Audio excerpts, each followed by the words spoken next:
What is heaven like, and how can we get there?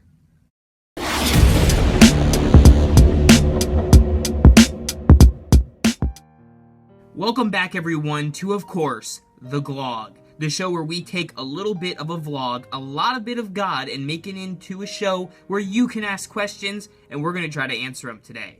And today's question was asked by a bunch of people, and it basically goes like this: what is heaven like? It's a question I've asked myself. I'm sure you've asked yourself the same thing. Even if you're someone who doesn't believe in God, you've asked this question to yourself too, and I'm going to try my best to answer it for you today.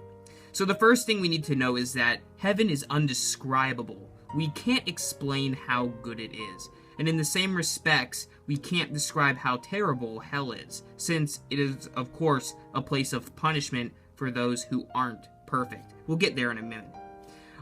Moving along, we also have to remember that God is going to take us there. He's going to take us there because of what Jesus did for us. See, we can't get to heaven by our standards. We aren't perfect, and God is perfect, so that makes heaven perfect, so only perfect beings get into heaven. However, seeing that we're not perfect, we need someone who was to let us in, and that was Jesus. By offering himself for us, he allowed us to be accepted into heaven through his gift of grace. So if we trust in him, he is the key to heaven. I think of it sort of like this. You know when you get a ticket for like the fair or the carnival and it says admit one? Well, that ticket lets you into the carnival. In the same way, you get a ticket from God that says admit one. It means admit one thing, that Jesus loves you and died for you. And if you accept what that says, you will be not just admitted into believing in God, but you will be admitted into heaven. We also have to remember that in God's house, there are many, many rooms or mansions or places that we will live, because heaven is full of life.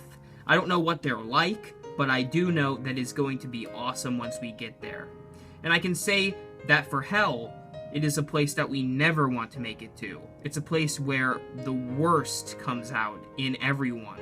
It's a place that we don't want to be because we don't want to be tormented and we don't want to be stuck in death forever. So how can we get out of hell and not have to worry about it? Like I said, if we believe in Jesus, we know that we already have the ticket to heaven. We can't do it by ourselves because we aren't perfect, and only perfect things make it into heaven. But Jesus offered that way for us to make it there. I don't know what heaven's like, physically. I know there's going to be about 12 gates with 12 fountains. We know it's going to be a beautiful place, but the specifics are not quite there. We're not sure of everything we're going to see, hear, smell. We can't even comprehend what it's like. We can't even comprehend what God is like. But I can tell you this: heaven is a great place, and you're going to love to get there. And we can only get there through Jesus. I hope this answered some of your questions, and I thank you for watching the Glog. Make sure to subscribe to see the latest in new questions. And remember, don't just have a great day, have an awesome day.